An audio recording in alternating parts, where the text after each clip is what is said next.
Hello. Hello.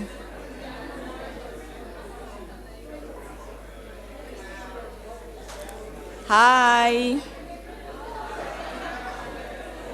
I'm waiting for a few more people. Bonsoir. Voilà. Comment ça va? Ça va très bien aussi. Alors, il fait un peu chaud, mais nous sommes sur la situation. On va rallumer la clim dans quelques minutes. It's a little bit hot, but the AC will be turned on in just a few seconds. Thank you for your patience. Alors, j'espère que les sessions, formations et les présentations précédentes vous ont inspiré et permis de découvrir de nouvelles approches autour des données probantes. Nous arrivons maintenant à la dernière session de la journée qui nous invite à repenser la manière dont nous traduisons les connaissances en actions concrètes. Cette session s'intitule « Kill the Policy Brief, Rethinking Knowledge Translation in Africa ». Pour en parler, nous avons le plaisir d'accueillir M. Fréjus Toto, directeur exécutif de la SED, qui viendra partager sa réflexion sur ce sujet essentiel. Accueillons-le sous vos applaudissements, s'il vous plaît.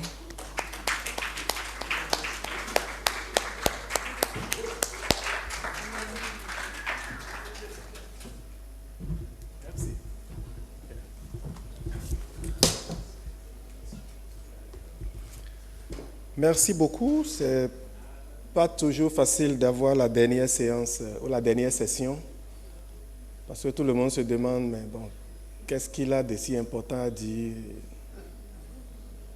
Depuis le matin, on a fait 2 pauses café, on a fait un déjeuner, on a fait plein de sessions et il y a encore une dernière session. Donc, je vais essayer de tenir ça très court. Je veux juste faire une introduction.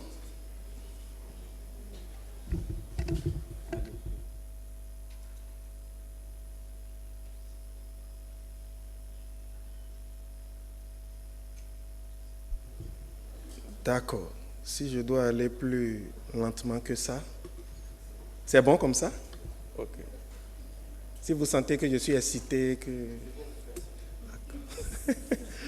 Merci. On a voulu avoir un échange directement en plénière par rapport à toutes les discussions qu'on est en train d'avoir depuis hier, je vais dire. Ça fait plusieurs sujets dont on est en train de parler. Mais la finalité, c'est toujours comment nous nous efforçons de nous assurer que les recherches, les données sont utilisées pour informer la prise de décision politique.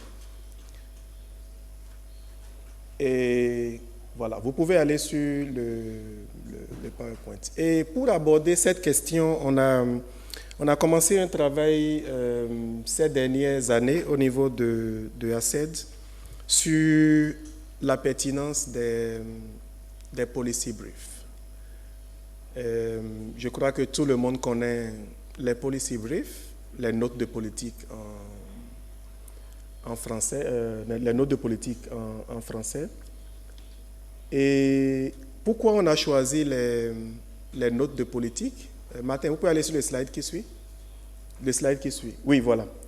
Pourquoi on a choisi les notes de politique? C'est parce qu'on a constaté que malgré tout ce qu'on dit sur la façon dont il faut faire la valorisation des connaissances, il faut s'assurer que les recherches soient utilisées. Lorsqu'on regarde un peu le système dans la pratique, la valorisation des connaissances, ce qu'on appelle knowledge translation, finit par souvent un document qu'on appelle policy brief ou note de politique. Et nous, on a constaté que c'est, je vais dire, l'effort ultime de valorisation des connaissances, surtout de la perspective des chercheurs.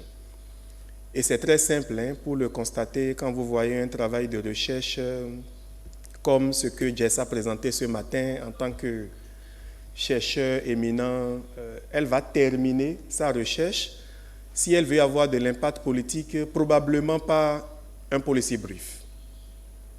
Probablement pas un policy brief.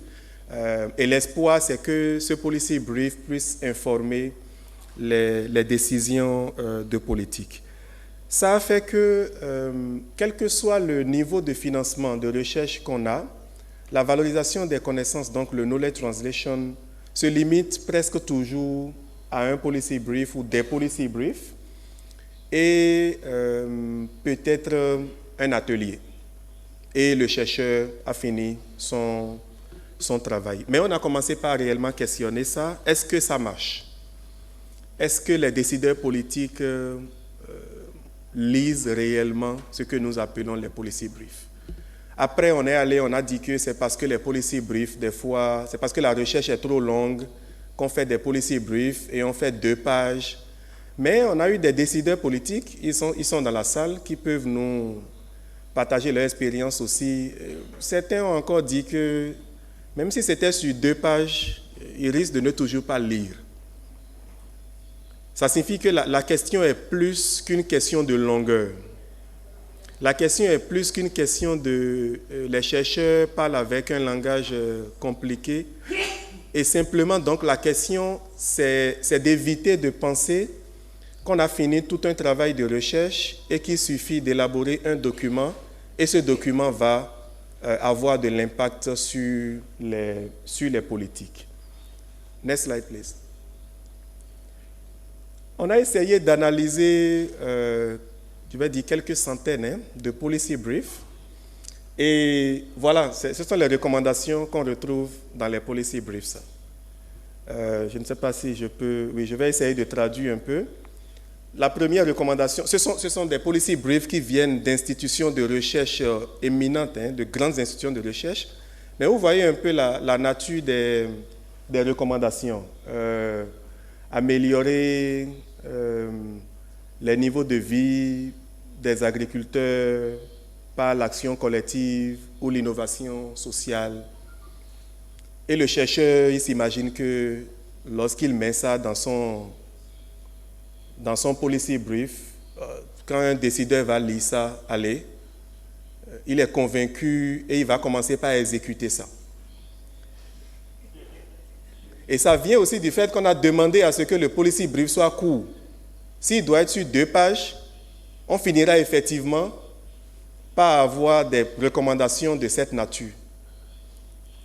Et de vous à moi, si vous étiez décideur politique et que c'est la recommandation que vous lisez dans un policy brief, est-ce que vous pensez réellement que cette lecture va changer quelque chose à votre niveau? On n'est pas sûr. C'est tellement banal, mais le problème, il est toujours là. Quels que soient les financements de recherche que vous prenez, quelle que soit la taille, la valorisation des résultats de cette recherche, très souvent, est limitée à la production de ces documents et quelques ateliers où on invite les décideurs. Ils sont très habitués au jeu maintenant. Ils savent qu'il suffit simplement qu'ils viennent. Tout le monde parle, on est d'accord qu'il faut faire quelque chose, mais après l'atelier, tout le monde retourne. Le chercheur, lui, il a fini son travail. Le décideur aussi, il a fini son travail. On lui a demandé de venir s'asseoir. Il s'est assis. Ou des fois, même le décideur, on l'appelle juste pour qu'il puisse faire un discours d'ouverture et il s'en va après l'ouverture.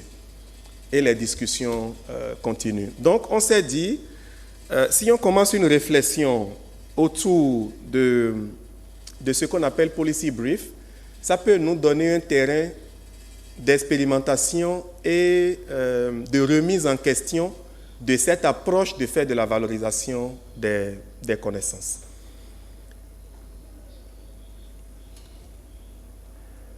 Et on a essayé de voir un peu si on devrait réellement se prendre au sérieux et dire qu'on veut impacter des décisions de politique publique, qu'est-ce qu'on devrait faire à la base? Nous, on estime qu'on doit avoir normalement ces 3 éléments. Normalement, ces 3 éléments. Le premier, c'est de comprendre qui sont les parties prenantes de ces politiques.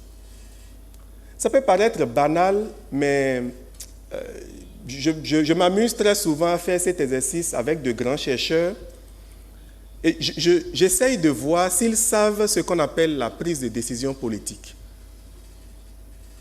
J'essaye de voir s'ils connaissent les acteurs politiques de leur pays. Et le constat, il est amer. Un chercheur qui travaille sur l'éducation, il n'a aucune idée, très souvent, de la façon dont les décisions sont prises dans le secteur de l'éducation. Il n'a aucune idée. Il n'a aucune idée de qui sont les acteurs qui influencent la prise de décision dans son secteur. Peut-être que pour lui, il pense que c'est le ministre de l'Éducation. Mais peut-être que dans la réalité, c'est la Banque mondiale. Parce que, quelle que soit la volonté du ministre de l'Éducation, s'il n'a pas 200 millions de dollars à mettre dans le secteur éducatif et que la Banque mondiale a 200 millions de dollars, la Banque mondiale va amener des gens qui ont fini Stanford il y a 2 ans, qui vont faire le design de tout le projet, et ça va devenir la politique de l'éducation du pays.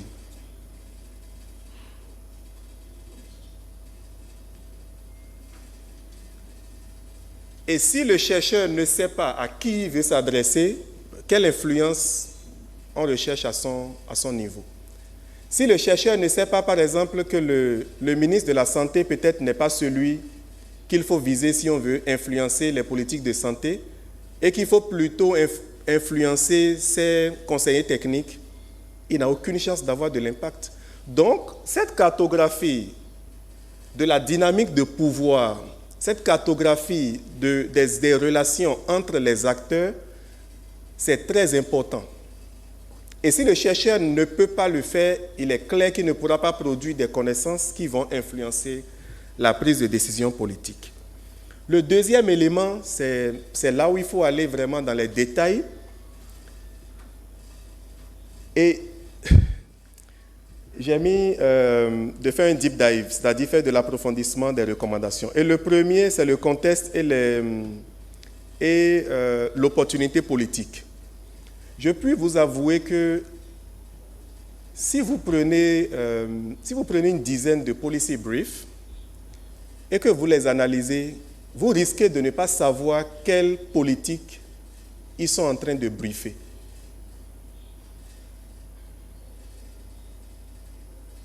J'espère que ça, là, c'est bien traduit.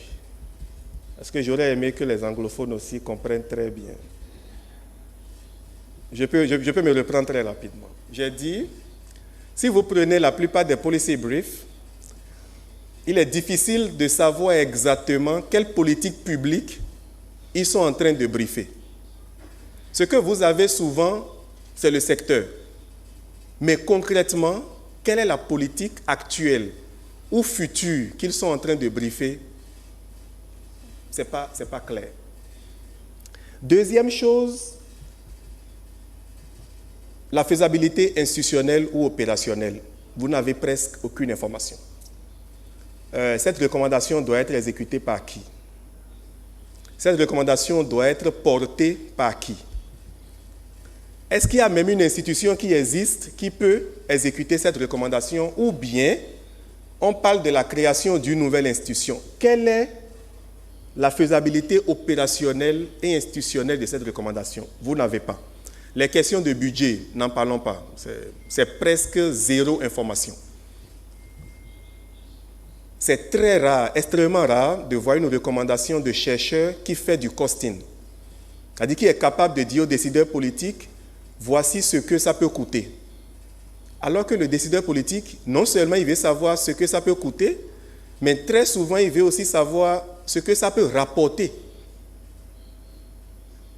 Et souvent, quand je dis rapporter, ce n'est pas seulement des gains sociaux, ce sont des gains des fois financiers.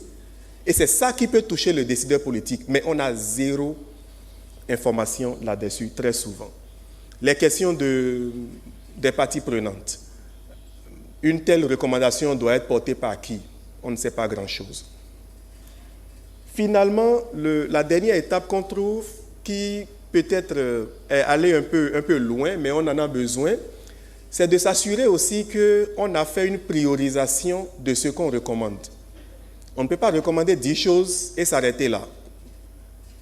10 recommandations, 6 recommandations, même 3 recommandations, ce serait très intéressant de faire une priorisation de ce qu'on a recommandé et une priorisation qui montre, suivant différents angles, pourquoi une telle option de politique pourrait être envisagée.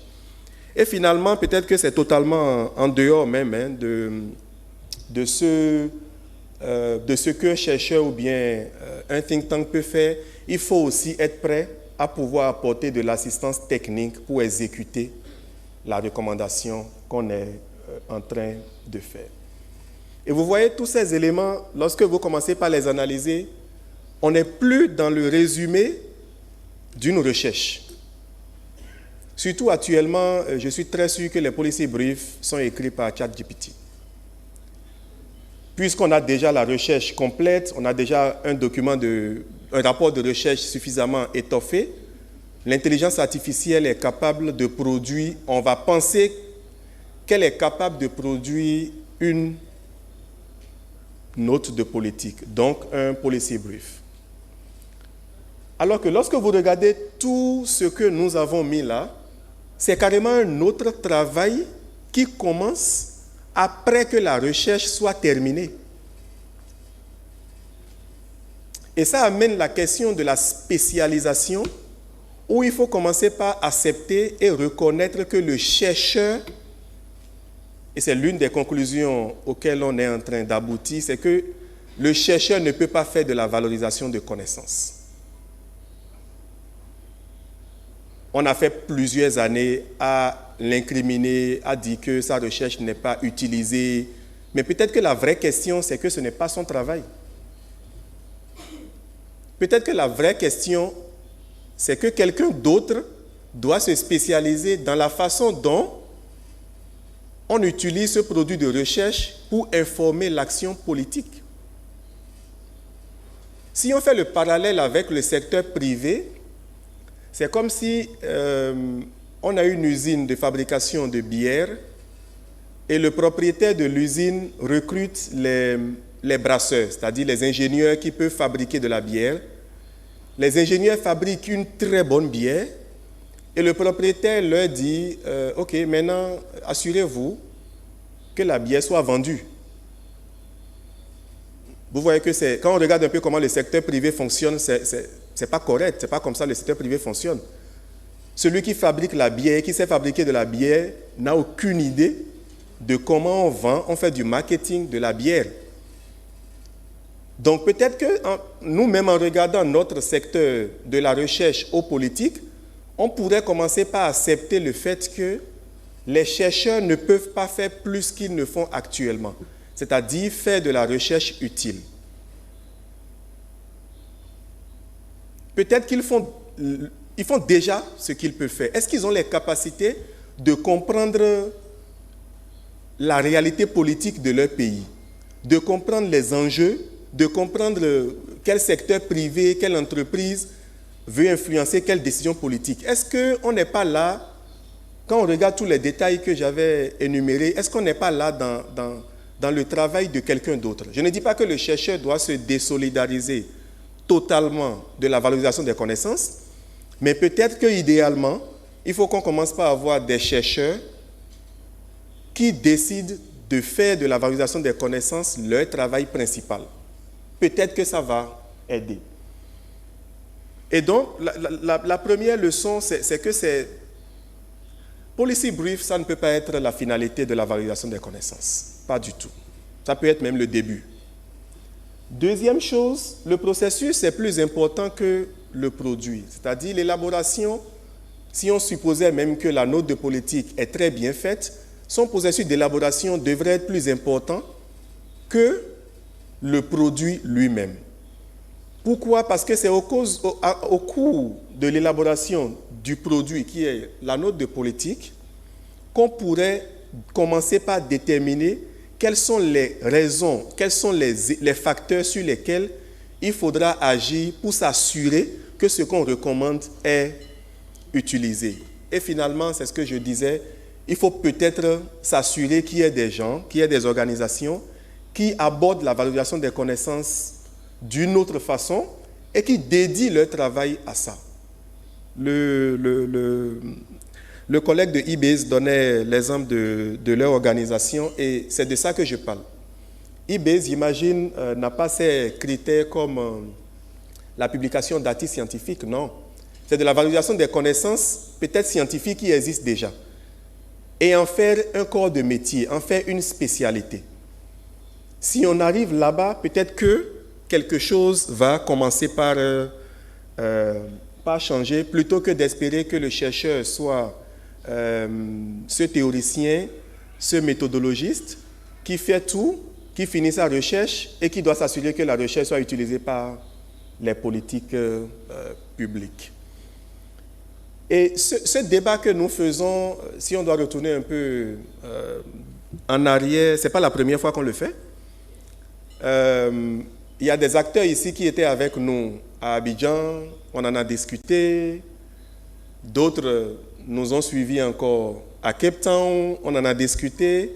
Et ici encore à Cotonou, on est en train d'en discuter. Entre-temps, il y a eu aussi beaucoup de discussions en ligne sur la question.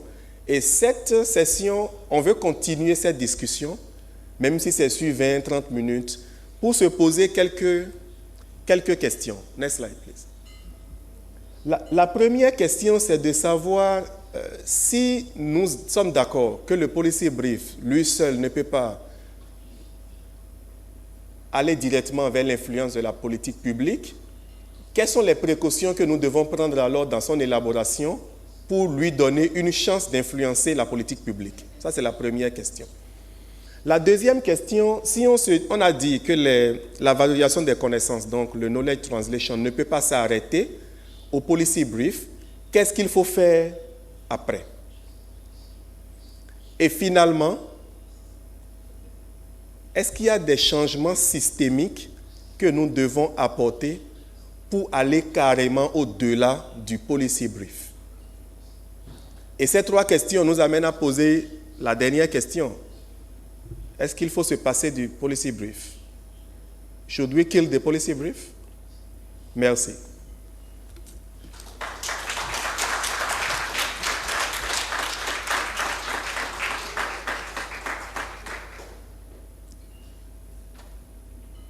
Maintenant, moi, j'ai fini. Now I'm done. Questions? I would say comments, not questions. No, I guess comments, right? Not questions. Non, attendez. Wow. OK. On va commencer. On fait comment? Je te laisse. Je te laisse. You're still going to talk, so yeah, we talk, so you can manage that. So we can start, we'll take 2 per, wow. You want to sit down?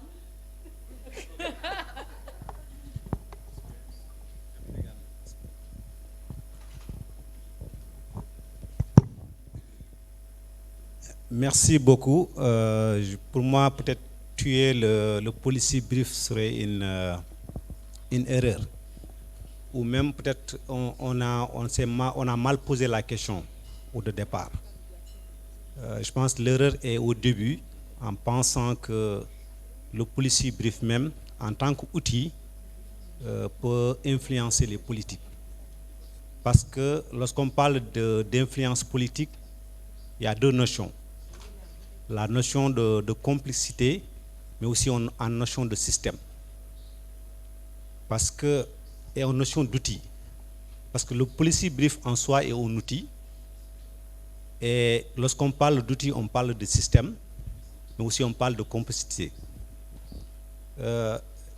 C'est cet écosystème global qu'il faut revoir. Pour moi, on a donné l'erreur qui a amené à cette réflexion, c'est qu'on a donné au policy brief un pouvoir qu'il n'a pas et qu'il ne peut pas. Je pense que le policy brief est un outil en termes d'information par rapport à la recherche qui a été produite envers le décideur. Mais l'influence en soi de la politique se fait dans un écosystème qui est beaucoup plus complexe que le policy brief lui seul ne peut pas le faire. Donc maintenant, il faut reprendre le policy brief, le remettre dans cet écosystème global d'influence des politiques, qui intègre à la fois le chercheur, le décideur, mais aussi tout cet alignement qui doit le faire. Je pense qu'on l'a dit ce matin, l'influence vers le décideur, vers la production de réflexes, ce n'est pas un système linéaire. C'est un système complexe qu'aujourd'hui, aucun dans la salle ne peut donner le chemin qui mène vers cette influence-là. Donc, je pense que ce qu'il faut dire, qu'est-ce qu'on a aujourd'hui besoin de déterminer l'ensemble des composantes de ce système-là. C'est vrai que dans ce système-là, on a la production de la donnée, on a besoin des producteurs de données, on a besoin de décideurs qui est là, mais aussi on a besoin de ces outils-là. Maintenant, quel est le lien, ou bien quel est un peu le système, dans quel sens ça doit aller? Je pense que c'est là la question fondamentale qui doit être posée. Et le policy brief, en tant qu'outil de transmission de connaissances à son truc d'existence, mais on doit retirer la puissance que nous avons au policy brief, cette puissance d'influencer qu'elle n'a pas, mais ça reste toujours pertinent en tant qu'outil de transmission de connaissances.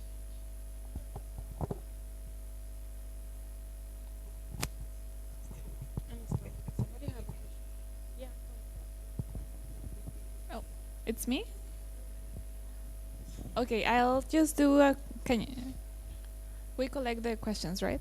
Just very quickly. So I'm Claudia from Mexico. I work at the Science Diplomacy Center of the Americas and at Frontiers. And we have developed many policy briefs together with countries and the ministers of science, but we have problems socializing in the regional way. And we look up to Africa because the coordination here it's excellent within the continent. So we want to kind of learn from you and take that to the Latin America region.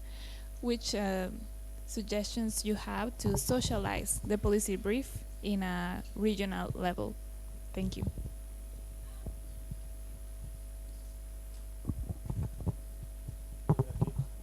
Yeah, thank you so much. Fringes, it's very interesting issue you raised. I like the question mark you put. We are not going to kill it, as my perspective. You see, it is a tool, and the problem I found here is just, as you raised, the component of the policy brief matters. What content are we delivering to the policymakers? So it comes to the definition of policy brief by itself, the terminology, the standardization of the name. In some places they call it issue brief. In some places they call it evidence brief. The others say call it policy brief and something like that. Those people who says just I'm in that area for the last 13 years in policy brief development. So those calling it policy brief, some of them use the definition given by the WHO. It is bringing global evidence together and using local evidence to clarify the problem, what issue, how the issue is there, and what is the underlying cause of the problems, and what options are there to tackle those problems in other areas. By that time, you go for global evidence. So by bringing the policy options, and you again start to ask, is this option implemented in the country? What is the current practice of that option in the country? You look forward and you see also the impact of that policy options, and you ask also, is it feasible to implement in these specific countries? Then the implementation consideration comes. And if a policymaker chooses that policy options, he asks us whether he could or she could implement it in that context, and what needs to be considered in terms of the structure, in terms of the staffing, and every aspect needs to be there, the detail of the things. Then after developing such type of policy brief, the next step is deliberative dialogue with policymaker experts in that area. And they give their inputs, and that is minuted, and that informs the policy brief by itself, and that is given for in 3 versions are there in that case. In the policy brief type we were using, one is the evidence aspect, that one I have talked, the other is the expertise dialogue, Minuted, and who are they? Their name is not there, but who are those experts? How much is their expertise level? And the key message aspect, a one-page key message. If the policymaker is interested in that areas, he or she goes for reading the executive summary, which is around 3 pages or something like that. If they are more interested, as very extensive parts, which the feasibility, every detail are there, is go for that. Then what we expect is if the one option is chosen, the costing steps comes. The costing of that interventions and something like that. That's another study if it is available and something like that. Otherwise, I like the way you come up with it.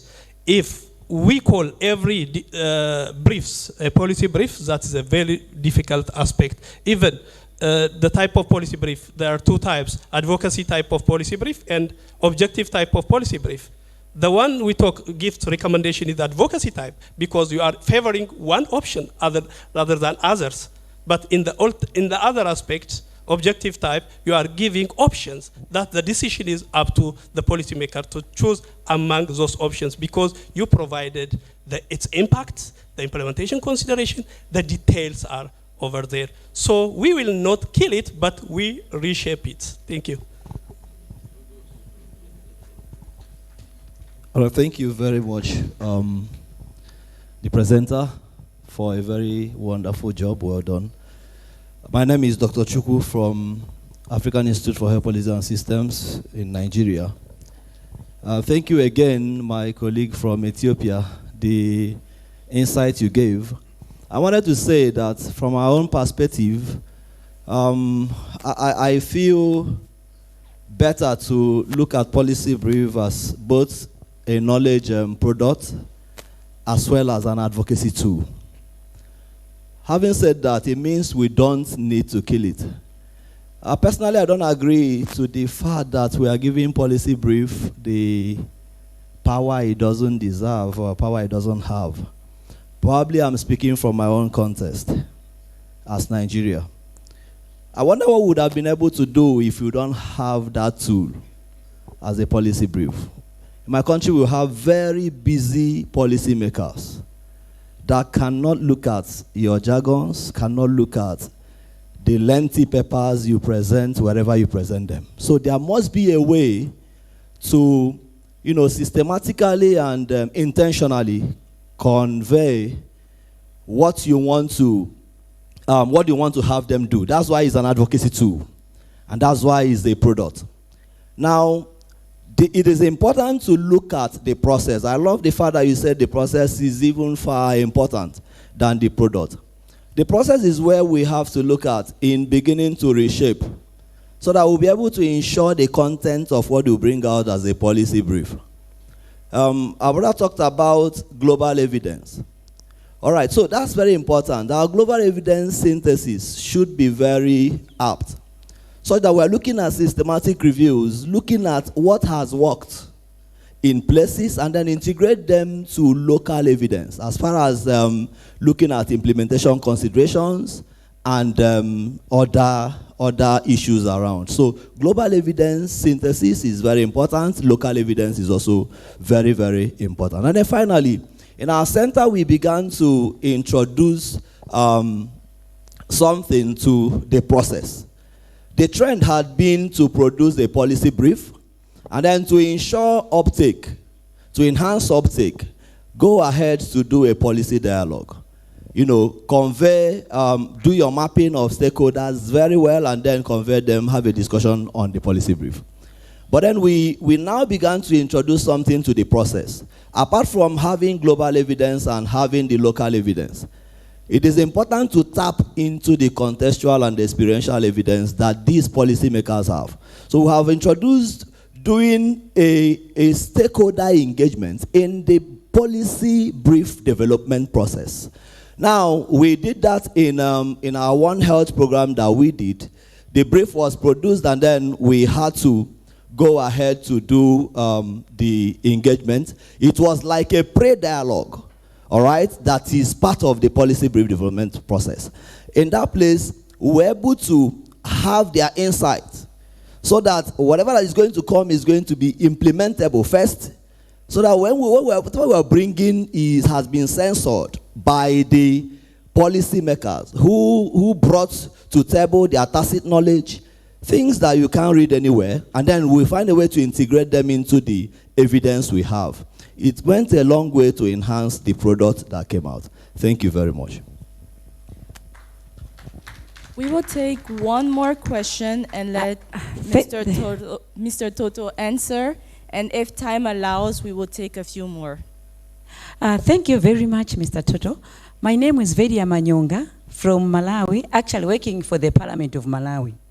I've liked your presentation where you've really highlighted the importance of a policy brief up to the end as the end product. Having worked with parliamentarians, I've seen researchers translating their research into policy briefs and then taking that to some extent, dumping it to parliament or parliamentarians, hoping that the policy brief will help parliamentarians make decisions. But that doesn't work. And that you've rightly highlighted in your presentation. But maybe the next course of action should be moving beyond the policy briefs. What are the processes? Yes, the policy brief is written with all the processes before the policy brief is a product. But now, what are we doing as knowledge translators after the policy brief is written? Maybe this should be a conversation for evidence people. We have our 3 films, engaging, understanding, and making impact. If we want policy briefs to have impact beyond the development of the policy brief, we need to start engaging the policy makers, making them understand, and then, most importantly, following through the impact of our policy brief. Maybe this should be the direction. Thank you very much. Okay.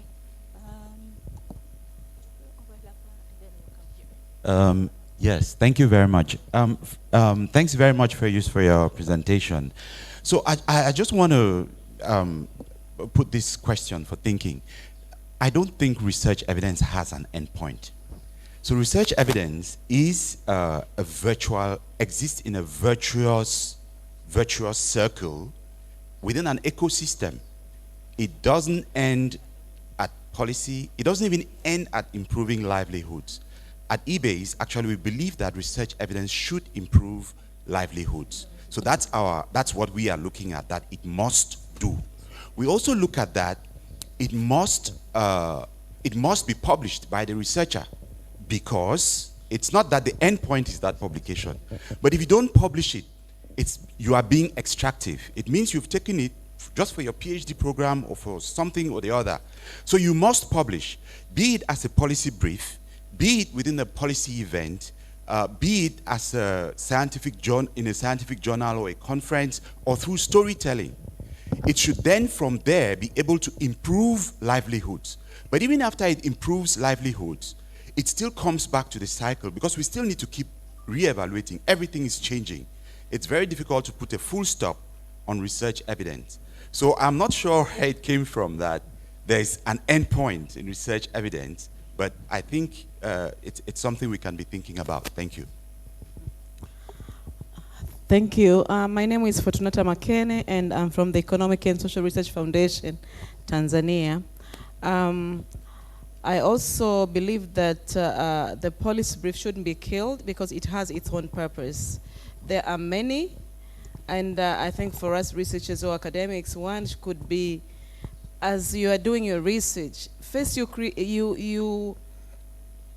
claim the intellectual space. So by giving up those knowledge products early on in the project. But also, I like the way you, or maybe we should think about how to do it properly, how to do it better than maybe what we are doing now, with the examples of some of the recommendations that you offered. But also, I just think maybe we as researchers should ask ourselves, are we really addressing the important matters, the important issues that matters to policymakers? Because if it does, it doesn't matter how what kind of a policy brief is, they will follow up. Then you can deep dive. You can go to all those solutions, that you mentioned in your presentations. So I think it has its own purpose, and it doesn't have to end like just by publishing a policy brief. But I really like the fact that we need to do it properly. We need to do it better so that it will address some of the issues, especially, like you talk about costs and benefits, and when you look at the certain recommendations, is this enough, or how can it really support this community or this issue that I'm talking about? So that's my reflections. Thank you. Ok, bonsoir à tous. Je suis Germain Cramo de la CAPEC de la Côte d'Ivoire. Je remercie Monsieur le Directeur exécutif pour sa brillante intervention. Mon intervention rejoint plus ou moins la première intervention. Je me demande quel est le contenu qu'on donne au policy brief. Est-ce qu'on considère le policy brief comme un produit semi-fini ou bien produit fini prêt à l'emploi? Si on considère que c'est un produit fini, c'est tout à fait normal qu'on rejoigne le constat que vous venez de faire. Mais si nous considérons le policy brief comme un produit semi-fini qui doit être finalisé pour consommation, votre exemple de la bière est un produit, je peux dire, une matière première pour le marketeur. Donc effectivement, le policy brief doit être, je peux dire, une matière première pour le cabinet du décideur. Je prends un exemple, il y a 1 an et demi, le ministre en charge du budget et du portefeuille de l'État nous avait contacté pour une étude. Lorsque nous avons fini la présentation, son cabinet s'est posé la même question, que nos recommandations ne sont pas opérationnelles. Mais c'est le ministre qui a pris notre défense. Il a dit qu'on vous a remis la matière première, c'est à vous de transformer cette matière première pour la rendre opérationnelle. Parce que le chercheur n'a pas connaissance de vos réalités quotidiennes. Il n'a pas l'information précise pour faire le costing qu'il faut. Donc, il faut qu'on se pose les vraies questions. Donc, le policy brief, c'était assez important, mais c'est une matière première pour une autre catégorie de personnes qui doit pouvoir l'exploiter pour que les policy briefs soient opérationnalisés. Merci. Thank you. Chair, this is James Kariuki from Kenya Medical Research Institute, KEMRI, Nairobi. Do not kill the policy brief. Do not kill the policy brief. Do not kill the policy brief. It is a tool. Experience from Kenya. When we did an evidence synthesis on cat, whether it is a drug or a stimulant, we developed a policy brief. We called the stakeholders, and we made sure before sunset they had received the recommendations. There were 7 recommendations. They deliberated. We assisted them to pick the issue. They picked only one issue. And by 7 in the evening, there was a cabinet paper saying that cat is not a drug, but a stimulant. And the effect of that is that Kenya's market for cat opened in Congo, DRC Congo. We were excited as researchers because a policy brief done well had changed the cabinet position, all right, and opened a new market that Kenya had not seen.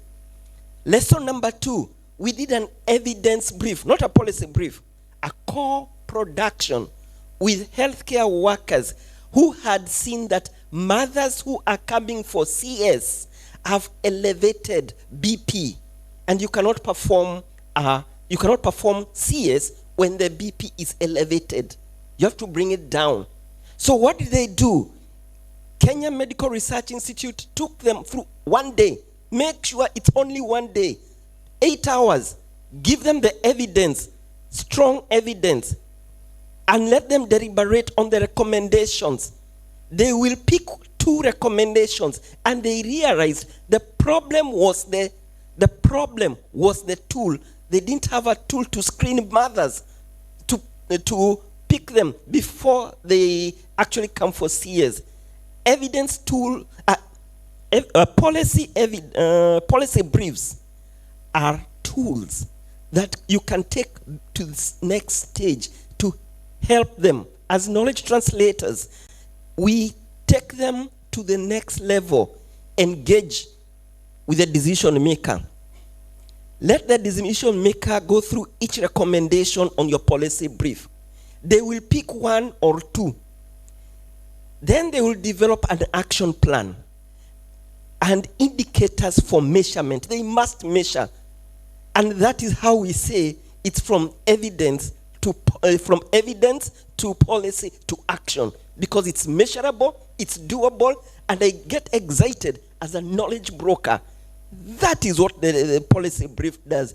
Are you talking policy brief or evidence brief? That is up to you. But take it all the way to the end. Do not kill the policy brief. Do not kill the policy brief.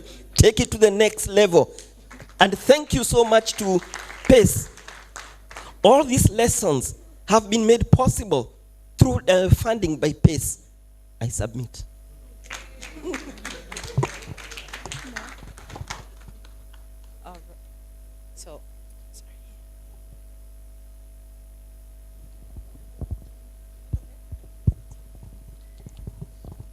Okay, thank you very much. And I'm already excited that the previous speaker has spoken with a lot of, vibe. My name is Josephine Watera, and I work in the Parliament of Uganda. And when you talk about policy brief, I don't know to what extent to also join the campaign that my colleague is saying, do not kill, because it is what we work with, we work through, we work around with our members of parliament. And why this is important is that there's a comment that our colleague from EBS has mentioned, that collecting the evidence and putting it together means nothing if we cannot translate. So the policy briefs gives us that best platform for us to be able to transit from the research that we have done, a good evidence, synthesis, to now take it to the next level of engaging the policymakers who are actually going to take decisions on this policy brief. And also why it is very critical is that we've had these debates where some people say evaluators should not make recommendations in evaluation reports. And so I'm one of those who sits back and say, okay, so if you're not making recommendations, how are decisions supposed to be made? And so policy briefs they provide that opportunity for where you can actually comfortably make these recommendations because you're giving policy options. I also want to give a quick example because I know we are running out of time. We had a situation where there was a tax that was being proposed on kerosene or paraffin, depending on what you may want to call it. And when it came to Parliament, an analysis that was being given then was who uses the kerosene or paraffin. And it was found that it was more of the women, because men come in late in the night when the woman has finished cooking, maybe bathing the children, put them to sleep. So at the end of the day, between the time when the children are eating and doing all the evening work, including their homework, most likely the man is not at home. So when you put the tax on the kerosene, and also there was another tax also on the diapers for the children, the policy brief was showing that this is going to oppress the woman more, because it's them that are going to be using this. Sanitary towels, diapers, and kerosene, they are the ones who are going to be most affected. And arising from these policy briefs, we saw Parliament having to turn around that decision and rejecting the proposal that was coming from the executive. So I'm also for that. We should not kill. We should not kill. Take it to the higher notch. Thank you. Maybe we can take one or two, if you can keep it in 1 minute. Je vais être très court. Oh, c'est moi. Déjà... Je suis là. Étienne, ok. Merci. Merci pour la présentation et merci pour les interventions. Moi, je dirais que... je donne peut-être du temps à ceux qui veulent mettre leur casque. Je dirais que peut-être que l'un des problèmes principaux que je vois avec les policy briefs, c'est peut-être simplement le nom qu'on leur donne. Je pense que si je demande à chacun ici de me faire un sandwich, je vais recevoir plein de sandwichs, mais il n'y en aura pas un qui sera fait de la même manière. Certains vont le mettre en triangle, certains en carré, certains vont mettre de la salade, d'autres sont végétariens, mais ça reste des sandwichs. Et je pense que pour les policy briefs, on a tendance à imaginer le policy brief comme un type de sandwich, une recette, alors qu'il y en a certainement plein. Je vois certains de mes collègues, un policy brief peut être simplement une discussion rapide de 2 minutes avec un policy maker. Pour d'autres, ça va être presque un court rapport, et pour d'autres, ça va être une petite vidéo de promotion, peu importe. Et je pense que c'est peut-être sur cet aspect-là qu'il faut arriver à se réconcilier sur accepter le fait qu'il n'y a peut-être pas un modèle de policy brief, mais qu'il y a des modèles de policy brief, et que le policy brief tel qu'on le voit souvent, qui consiste à faire en fait un résumé des résultats d'une recherche, est juste une approche. Et peut-être que ce qu'il faut, c'est simplement changer le nom. Ce policy brief-là, il ne briefe pas la politique, mais il entraîne une réflexion, il est une base d'information qui va ensuite mener à des discussions, qui va peut-être derrière mener une courte vidéo, une courte discussion, etc. Et c'est peut-être sur cet axe-là que moi je mettrai l'accent. Voilà, merci à tous. Merci beaucoup. Tata Ametognenou du Togo. Moi, j'ai compris dans l'intervention que, en réalité, lorsqu'on dit... Parce que l'intervenant, il part d'un constat que les notes de politique n'arrivent pas à apporter l'influence attendue. Et par rapport à ça, il pose une question. Mais si ça n'apporte pas l'influence attendue, est-ce qu'il faut l'abandonner? Je crois que c'est une question choc pour réveiller notre conscience sur le fait qu'on n'a pas suffisamment de résultats attendus de la note de politique. Et je crois que l'intervenant lui-même, il n'est pas convaincu 1 minute qu'il faut l'abandonner. Et les différentes interventions ont montré que la note de politique a toujours sa place et est toujours valable. Mais il a posé 2 questions pour lesquelles moi je n'ai pas vu de réponse. La première, vu que la note de politique n'a pas d'influence entendue, il dit que souvent on attend que ce soit le chercheur qui va jusqu'au bout en utilisant cet outil-là. Mais est-ce qu'il est fait pour ça? Je crois que cette question est fondamentale. Il faut qu'on réfléchisse pour voir est-ce que c'est le chercheur, si ce n'est pas le chercheur qui doit utiliser sa note de politique pour apporter l'influence entendue. Mais qui le fait finalement? Mais il a dit aussi qu'il y a un autre chapitre qu'on doit ouvrir sur justement la cartographie des acteurs, si j'ai bien compris, pour voir exactement au niveau des décideurs qui prend la décision, qui argumente mieux, qui produit, etc., pour que finalement on puisse signer l'arrêté ou la décision finale. Donc pour moi, je crois qu'il faut être clair que le chercheur ne peut pas tout faire. Il met à disposition un outil. Il faut qu'on soit conscient qu'il faut d'autres acteurs aussi pour pouvoir utiliser cet outil-là pour produire l'influence attendue. Il a aussi dit qu'en réalité, je crois que dans la cartographie des acteurs que nous devons faire, non seulement il faut arriver à voir le centre de décision, comme on voit pour le plaidoyer, mais aussi à trouver peut-être des alliés, que lorsqu'on produit l'outil, il faut qu'il y ait les gens qui utilisent cet outil. Celui qui fabrique l'arme, le Kalachnikov, ce n'est pas forcément lui qui l'utilise. Donc si on ne trouve pas l'utilisateur, peut-être que l'effet attendu, on ne pourra pas l'avoir. Et je voudrais qu'on creuse là-dessus pour ne pas s'arrêter seulement au fait que il faut abandonner ou ne pas abandonner justement la note de politique. Merci. Merci beaucoup. On ne pourra pas prendre plus que ça. On va essayer de rapidement clôturer. Je puis vous dire que l'objectif qu'on recherchait est atteint. Oui, je voulais voir un peu la réaction de la salle.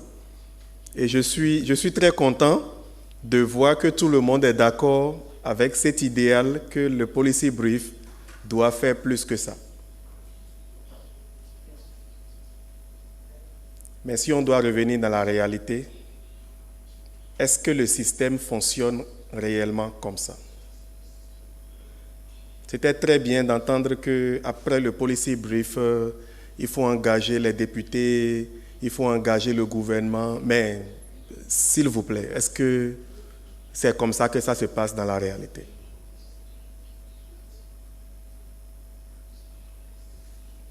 Let me put it in English. I don't know. Oh, yes. You think it's okay, the translation? It's good. Ça ne se passe pas comme ça. Et nous le savons très bien. Et on sait pourquoi ça ne se passe pas comme ça. Je vais donner juste 2 petites raisons qui expliquent pourquoi ça ne se passe pas comme ça. La première raison, c'est la question de ce que les anglophones appellent incentives, les motivations. La réponse dans cette salle, si on l'analyse, elle est biaisée parce qu'on a en face des spécialistes en valorisation des connaissances. C'est pour ça que la thématique elle est suffisamment claire pour nous. Mais vous savez très bien que la plus grande partie de la recherche n'est pas faite par des institutions de valorisation des connaissances. C'est fait par soit des universitaires ou des chercheurs qui n'ont aucune motivation actuelle d'influencer des politiques. Ils n'ont aucune motivation. Quand vous prenez un chercheur aujourd'hui, publish or perish, tant qu'il continue de publier dans de très bons journaux, dans lesquels on lui demande à lui-même de payer pour lire sa propre production, il est un très bon chercheur. Et le plus grand effort qu'il fait, c'est justement l'élaboration de ce policy brief. Donc c'est très intéressant de... je ne vais pas revenir, il y a eu beaucoup de commentaires. C'est un processus. Oui, après le policy brief, il faut engager le chercheur de l'université. Il a quelle motivation à engager des décideurs politiques? Il a zéro motivation. Cet indicateur n'est compté nulle part dans sa carrière. Ça fait 1.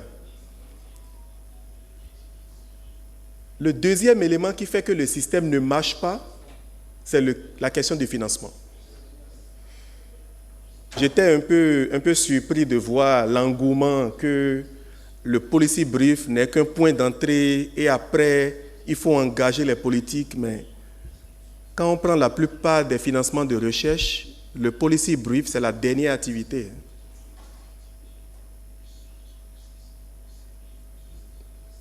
Est-ce que ce n'est pas vrai?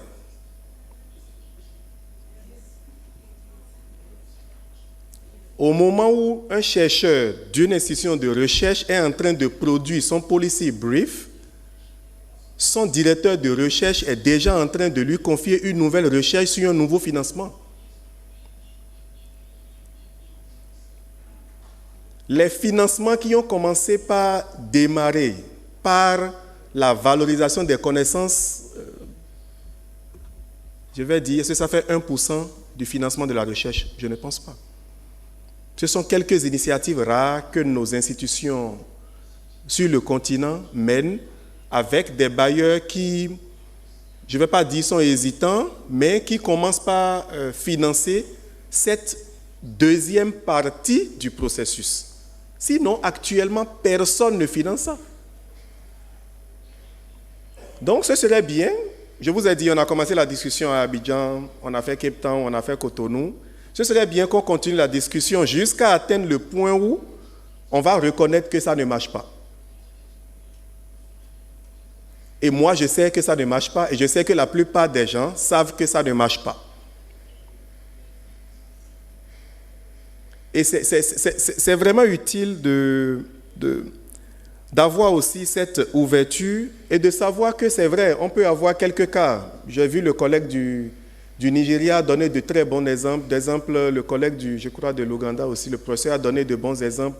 La collègue ici aussi du Parlement a donné de bons exemples. Mais est-ce que ce ne sont pas des cas, je ne vais pas dire isolés, mais est-ce que c'est comme ça que l'ensemble du système se passe? Moi, je ne suis pas sûr.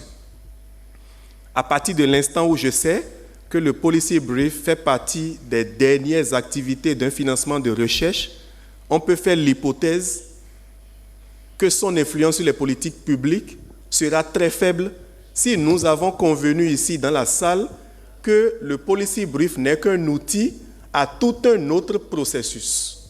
Mais ce processus, qui le fait? Pour le moment, très peu d'organisations le font. Très peu d'organisations le font. Et c'est ce type de réflexion que nous devons mener pour aller au-delà. On a pris le policy brief, c'est juste un exemple. Aller au-delà et changer le système. Créer les motivations nécessaires à ceux qui, s'ils se lèvent et disent qu'ils veulent faire de la valorisation des connaissances, si un chercheur dit qu'il ne veut pas publier tout le temps dans des journaux, il ne veut pas continuer à faire de la recherche de cette façon et qu'il veut plutôt aider ses collègues à avoir de l'impact sur les politiques, qu'on trouve le moyen aussi de valoriser cette forme de positionnement dans l'écosystème. Pour le moment, ce n'est pas ça. S'il y a des financements pour la recherche, qu'on s'assure que cette recherche va aboutir à des options de politique et que l'aboutissement à ces options de politique n'est que le début d'un autre processus. On a beaucoup de chercheurs ici, on a beaucoup de dirigeants d'organisations. Quelle est l'organisation qui est ici qui va me démontrer que c'est facile pour elle de finir un travail de recherche, d'aboutir à des recommandations et d'avoir un deuxième financement qui part de ces recommandations pour aller vers l'action politique? L'écosystème n'est pas organisé comme ça. Et c'est ça que nous devons essayer de changer. L'idée n'est pas du tout de se passer des policy briefs. Comme on l'a dit, beaucoup l'ont soulevé. Ça peut être une question de sémantique, ça peut servir à beaucoup de choses. Mais l'idée, c'est qu'on prenne réellement la valorisation des connaissances, l'influence des politiques publiques comme un travail qui mérite du temps, qui mérite des ressources et qui ne peut pas simplement être la dernière activité d'un processus de recherche. Voilà, ce sont là quelques retours que je voudrais aborder. La question de la collègue de l'Amérique latine, on peut échanger entre ce soir et demain pour que je puisse partager un peu nos perspectives aussi, plutôt que d'approfondir ce point ici. Je crois que ce sont les différents éléments que je voudrais partager avec vous. Et merci beaucoup pour ces réflexions. On est tous d'accord que c'est un sujet qui mérite qu'on continue de discuter. Aujourd'hui, on a parlé du policy brief, mais il y a beaucoup d'autres produits de connaissances aussi qui peut-être ne sont pas en train de marcher et qu'on peut continuer à améliorer. Merci beaucoup.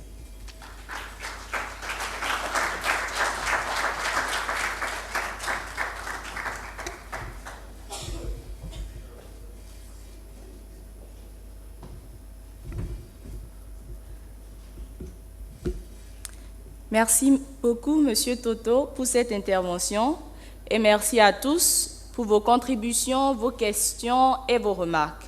C'est une très belle manière de conclure cette deuxième journée du Evidence 2025. Donc, pour le reste de la soirée, nous vous donnons rendez-vous ici, ce soir, à 19h pour le dîner. Thank you for your contribution, and we will see you again at dinner at 7 p.m. right here. So, see you soon. Also, please remember to leave your headsets on the chair.